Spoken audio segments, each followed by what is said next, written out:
All right. Good afternoon, everyone who's not here, and good afternoon to you, John. We're on page 199 of For Seekers of God, and the number is 74. There's kind of a cute, why the master shakes up his organization now and then. Difficulties. Attendant on doing his work. Anyway, the place is Bellermont. The time, March 22nd, 1929. Mahaparushji was seated on a mat on the floor for his lunch, which he'd almost finished, when he saw through the blinds the cobbler in the courtyard mending the shoes of the monks. After finishing his meal, he said to an attendant, "Ah, we all had our fill. Well, this poor man works here without food at this noon. Just go down and let him have plenty of fruits and sweets that have been offered to the master." After finishing the task, the attendant found Mahaparushji standing at the window with a half-rupee coin in hand and looking down at the cobbler. The cobbler started eating as soon as he got the prasad, noticing which Mahaparushji remarked, "You see, the man was hungry, and that is why he started eating as soon as he got the prasad. Now see how I make fun. With this coin dropped to the cobbler. Finding the coin falling from above all of a sudden, the cobbler lifted up his face to meet the eyes of Mahaparushji. He understood the whole thing at once, saluted him with folded hands, and went on expressing in words his gratefulness and joy. A little later, when Mahaparushji heard a monk higgling with the cobbler about the charge for mending the shoes, he felt very hurt and said, "Ah, he is a poor man. Why is this higgling with him?" Mahaparushji used to eat very sparingly at night. Sometimes it used to be nothing more than a little milk or a couple of dry grapes or prunes in a little milk. This night, too, he was drinking a little milk when Swami Blank came and stood before him after saluting him. After discussing several things, they began talking about the activities of the Ramakrishna mission. Mahaparushji said, "It delights me very much to find you all gathered here. The master gives a shaking to his order now and then to awaken its dormant power of collective effort and to show that his work cannot be carried on by anyone individually. It must be performed by the monks of this order in unison, and then only will it be done well, or well done. The order, Sangha Shakti, has to be aroused." I see. There's some kind of a typo. His order now and then he shakes his order now and then to awaken its dormant power. All superior achievements have to pass through many tribulations. The more obstacles there are, the greater will be the love and faith in all hearts for the master, and the more sincere will be the reliance on him. This organization came into being for setting in motion the religion of the age, Yuga Dharma, and it is he who is working through every individual belonging to it. This work of ushering in a new order of things will continue to progress for centuries. Nobody will be able to arrest its course. These are the words of Swamiji himself, who was a rishi seeing the past, present, and future. The sannyasin. What Swamiji said and what you also repeat can never be untrue. But, Maharaj, there's always but. The environmental setup sometimes renders it difficult to keep one's faith intact. One often loses one's enthusiasm for work. Some indescribable fear and disbelief seem to take possession of the mind. Mahaparushji. That is but natural. You will be beset with fear, dislike, etc. many a time, and again they will all clear away. That is the nature of work. Can you tell me of any work that is wholly free from hindrance? And the obstruction becomes great in proportion as the work is great. The power of the soul is awakened as a result of that clash. That power is nothing but the Master himself. All the works are hers, but the Mother herself. All the works are hers, and so also are we. One must stick to truth and perform all duties with this firm undertaking, for this is the work needed for establishing the religion of the age. That is why he has dragged us here along with himself. Otherwise, could we not have kept ourselves fully occupied with the practice of contemplation and so forth? In fact, that was what we were doing. But at the Master's behest, Swamiji introduced these activities and pressed us all into them as well. Just see how Swamiji himself worked untiringly till the end of his life. This intensity of work told upon his health and destroyed his body. Could even Swamiji himself do all his works without obstruction? Consider, for instance, the circumstances leading to his departure for the West. To do God's work, he had to fight against innumerable difficulties. Often, and is also the unqualified. A quarter of his is this whole creation, and his other 3 immortal quarters are in the bright region. We can do nothing unless he wills it. We have to continue where and in whatever circumstances he is pleased to keep us. Nevertheless, he is revealing to me everything out of his grace. He has opened for me the gate to that immortal, that failing to reach which speech turns back along with the mind. That was a quote. Right there, he pretty much explains how the manifest God and the unmanifest Brahman are exactly the same thing. Okay, number 75, place Bellarmont. Time, March 23rd. For the last few days, Mahaparushji had been suffering from a bad cold. Today he felt a little better. He's never worried about his physical health. He's always blissful, even in the midst of the worst ailment. Physical pain and dangers cannot disturb the equilibrium of his well-poised mind. An old monk had arrived at the mott from a branch center in the morning. He came upstairs and after prostrating himself before Mahaparushji asked, "How is your health, Maharaj?" Mahaparushji, you inquire about this transient body? How can the body be well in this old age? The monk, yes, Maharaj, that is what one can easily see. In fact, your health has deteriorated so much that it pains me to look at your body. Mahaparushji, this body will not last long. The passing away of Swami Saradananda has paralyzed my right side, as it were, and the mind seems vacant. I too was ready to depart. I fell seriously ill soon after Swami Saradananda's demise, and the mind became completely detached from work. I prayed to the Master to be relieved of this life, but he did not heed. He forced me back, and so here I am. He knows best why he did not allow me to go. Everything happens according to his will.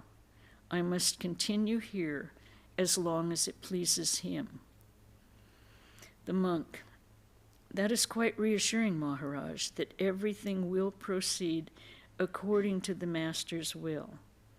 We pray to the Master earnestly that he may spare you for us for a long time to come, for your departure will mean an ebb in the spiritual current of the organization. You need not do anything personally. Your presence alone is enough for us. By your mere wish, everything will go on well, just as it is going on even now. You will only give us spiritual strength, inspiration, and blessing. The actual work will be carried on by us. How can I express, Maharaj, the strength we feel from the mere thought that you are behind us, no matter where we are? Mahaparushji, I feel from the bottom of my heart how you love and respect me. The love, affection, and respect which the members of the order feel for one another constitute the life force of this organization. The spiritual power and unity of the organization will remain intact as long as this love for each other will remain untarnished. For this relationship of love centers around the Master. It has grown and expanded with him as the focal point. It cannot be wiped out with the death of the body. Nor will the power of the spiritual teachers of this organization that is actively at work ever be exhausted. See, for instance, how Swamiji Maharaj, Swami Brahmananda, Babaram Maharaj, Swami Premananda, Hari Maharaj, Swami Turiyananda, and Sharat Maharaj, Swami Sardananda, left their bodies one by one. But is our love or respect for them any the less on that account? Or has their spiritual power been lost to any extent? Or can it ever be so? That is unthinkable. They are still here, and their power is working still through different instruments. They are still inspiring us and guiding us along the proper course. They are in their spiritual bodies now, and they are doing greater work in a subtle way. They can be seen even now, just as they were advising us about different matters when they were in their gross bodies. Similarly, they can advise us even now whenever the need arises. While in divine communion, the mind reaches a high plane, where it comes into intimate contact with these great souls, and one can, if need be, get from them indications as to the way to be followed. We too, when our physical forms vanish, shall merge in the Master, so that when one thinks of the Master, one will be thinking of us as well, as a matter of course. We are his devotees, his servants. We have no existence apart from him. Our personality has lost itself in him. The Master is none other than the eternal Brahman. The monk, but Maharaj, we are on this gross plane, and we want you here just as you are. Besides, our minds have not reached so high. We cannot see the Master. You are his companion. You belong to his inner circle. You are before us as his representative. We are trying to understand the Master through you. If you can but lay our prayers at your feet, if we can but lay our prayers at your feet, we feel that we have spoken to the Master himself, Mahaparushji. As to that, the relationship that we have with you will not end with this body. I bless you heartily that you may progress evermore. May your hearts be filled with devotion, love, purity, and so on. May many good things be done for the world by you.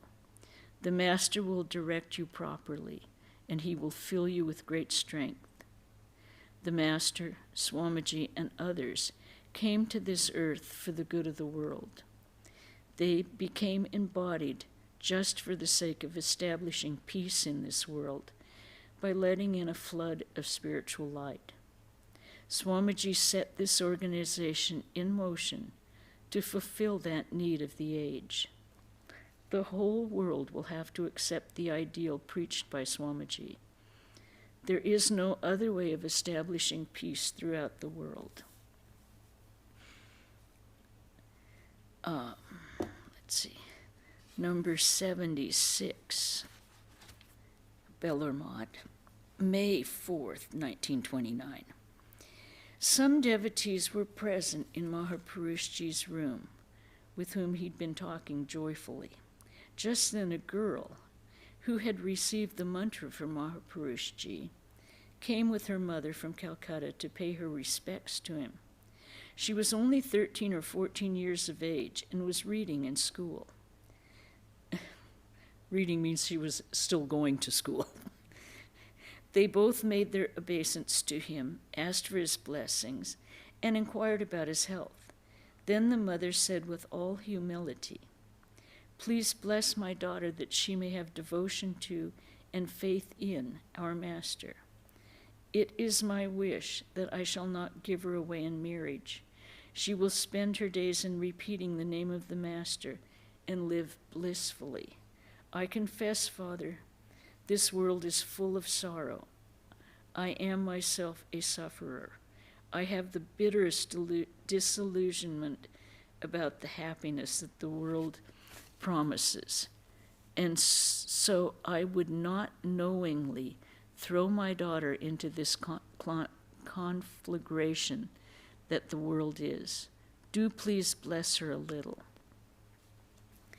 Mahaparushji, I bless her abundantly. I bless her wholeheartedly. Then he looked at the daughter affectionately and said, "Call on the Master with your whole being and remain pure. The Master is the father, mother, husband, friend, and everything. O Lord of Lords, you are the father, you are the mother, you are the friend, and you are the constant companion. You are my learning, you are my wealth, you are everything to me. You're a student now. Read your books carefully, and along with that, repeat mentally the mantra of the Master that you have received. You may study or you may do whatever you like, my child, but know it for certain that the ultimate goal of life is to see God. Keep your eyes always turned towards Him. This world is, after all, ephemeral. It lasts just for a few days. The only eternal reality is God. I live a very pure life. God reveals Himself to those hearts that are sincere and pure. Purity is the only basis of spiritual life. You must have read the life of our Holy Mother. She is the ideal for the womanhood of this age all over the world. Her life is wonderful. She accepted a human body and lived like any ordinary housewife, though in reality she was none other than the mother of the universe, the primal divine energy. She was one of those who are enumerated in the scriptures as the 10 Mahavidyas, Kali, Tara, and others. She came down to earth as the counterpart of the Master to complete his spiritual mission in this age. How can ordinary mortals understand her? Even we could not understand her in the beginning. She hid her divinity so completely that it was not possible to recognize her real nature. The Master alone knew who she really was, and Swamiji knew a little. Before proceeding to the West, Swamiji revealed his plan only to the Holy Mother, and with her blessing crossed the ocean.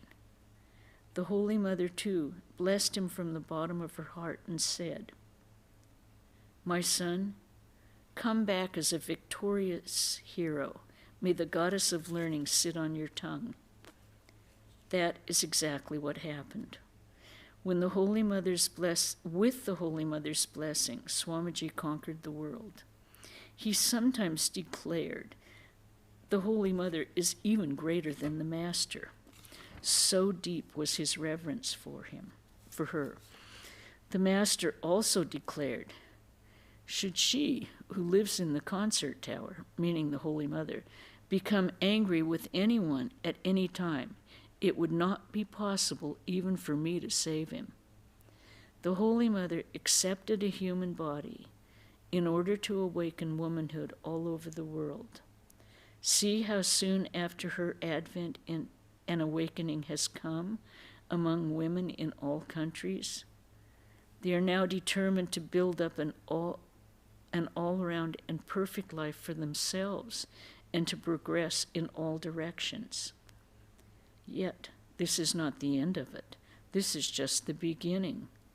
The Vedic age produced wonderful women like Gargi, Maitreyi, Sita, Savitri, and others. This age will see the birth of even nobler characters among women. A very striking awakening has come among women in all fields of life, in spirituality, politics, science, art, literature, and so on. It is going to be more striking in the future. This is all divine play. Ordinary mortals cannot grasp all this. The Mother. I do not know much about the life of Holy Mother. I have not read either her life or her teachings. Kindly tell me something about her. I am very much interested to hear. Mahaparushji. The Holy Mother was the mother of all.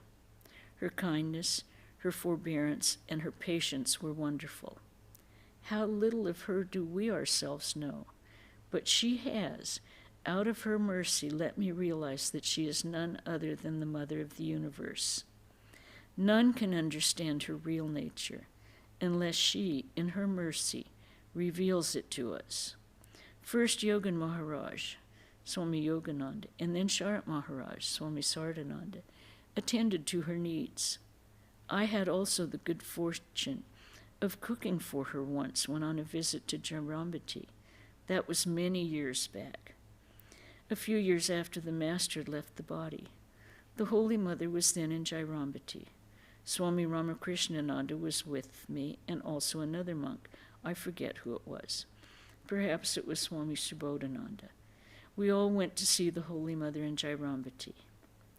In those days, the devotees seldom visited Jairambati, and the journey, too, was extremely difficult. We had informed the Mother earlier.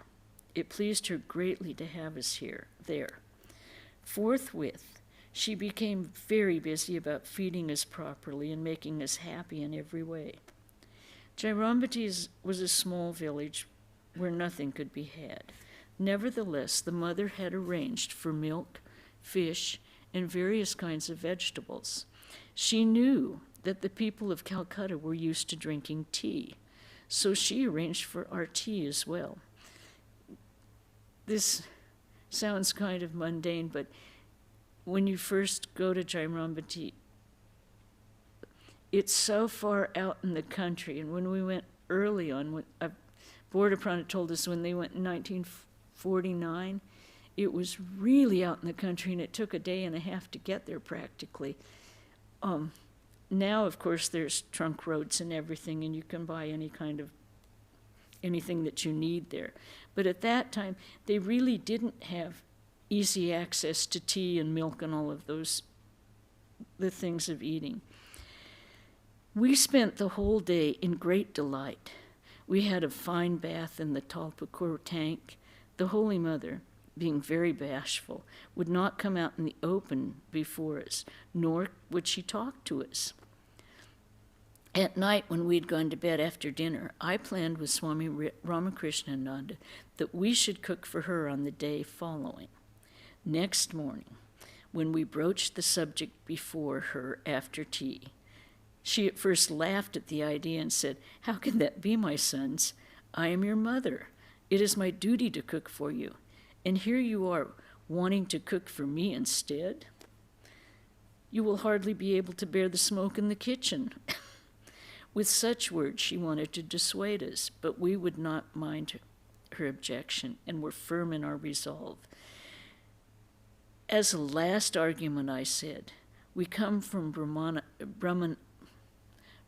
homes, so why should you have any objection to taking food cooked by us? The master also accepted cooked food from us. Ramakrishna and Shivananda were from the Brahmin caste, as was Holy Mother and Thakur. Ultimately, she had to agree.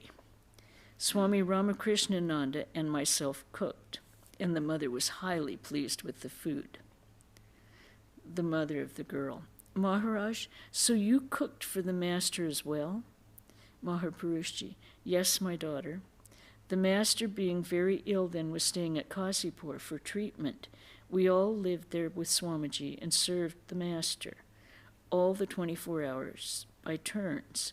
We all had our food there, for which Suresh Babu made the necessary arrangement. There was also a cook. Once, when the cook fell ill, we ourselves cooked by turns. The food was very simple: rice, pulse, vegetable soup, and so on. Our mind was then in such a state that we did not give much thought to food, and we were satisfied with what came to hand easily. On the other hand, the master was seriously ill, and on the other, our own minds were afire with spiritual yearning. One night during that period, it was my turn to prepare roti, that's unleavened bread, pulse, and a vegetable curry. When I added the spices to the curry, the master smelt it from his room above and said, Who is it that is cooking tonight? The seasoning smells so nice. When he heard that I was cooking, he said, Oh, fetch some of it for me. He partook a little of this vegetable curry that night. He was then suffering from the pain in the throat, so he could hardly take anything. A little bit of semolina boiled in milk would be given to him, which he ate with great difficulty.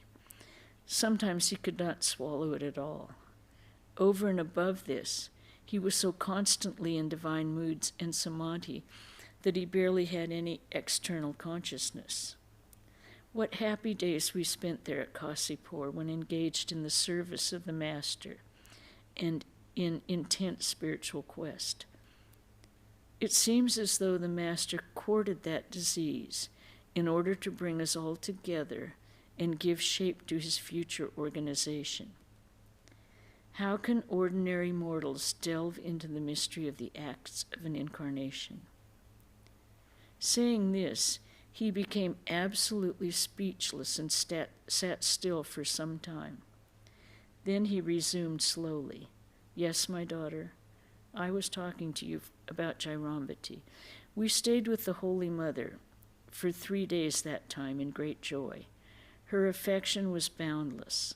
She was extremely busy from morning till night, so that we might not have the slightest discomfort. As for myself, I had lost my own mother in childhood, and I'd almost forgotten what motherly love is. But at Jairambati, I got a taste of that affection. After a few days one night, I had fever accompanied with shivering, and it increased as the night advanced. I had been feeling feverish since evening. Added to that, I had my supper too, for I could not help taking food in the presence of the mother. All night I passed in an almost unconscious state. In the early hours of the morning, I told Shashi Maharaj, Swami Ramakrishna, Brother, no more of this here. If we live here with my fever, I shall be only burdening the Holy Mother with greater worries. We shall bid farewell to the Mother in the morning and leave this place. After that, I do not care what happens. He too agreed to the proposal. As soon as the day dawned, we 3 saluted the Mother and left Jairambati. At first, the Holy Mother would not agree to our departure so soon, but when she found that we were insistent, she kept silent. I walked with difficulty a little distance from the mother's house when we came across an empty bullock cart. We hired it to go to a Rambag, and all the three of us got into it. In the cart, I was almost unconscious. At noon, the cart was stopped at a village from where some hot water was procured. Finding me in that condition, a villager suggested that my fever would come down if I was given some juice of bell leaves. As we had no medicine with us, we had to act according to his advice. He brought some juice of bell leaves and gave it to me to drink with hot water. The other swamis finished their lunch with some parched rice purchased from the village. After this, we resumed our journey, with my fever showing no sign of abating. When we reached a Rambag, a doctor was called, and he said after examining that it was malaria. I was struck with wonder at his diagnosis. From where could malaria have come? I had had no such fever for the last 10 or 15 years, though I had had it in my boyhood. As a matter of fact, I'd been living after that illness outside Barasat, the birthplace of Mahaparushji, for many years before I met the master. At Barasat, I had once a severe attack of malaria. When I recovered a little, I went out for a change to the northwestern parts of India. I was then 14 or 15 years old. Later on, I seldom visited Barasat, particularly avoiding the malaria season. So when the doctor said that it was malaria, we concluded that the long bath in the Talpakur tank at Jairambati might have activated the old malaria parasites in my body. Whatever may have been the case, we had to stay at a Rambag for some days for my recovery, and then we returned to Calcutta. Okay, and that's about it for this afternoon. Now, this Saturday, we will have the gospel reading at 5 o'clock here in the temple. And Sunday, the 27th, Swami Arupeshananda will come up from Pinion Hills, and his topic is self-reformation.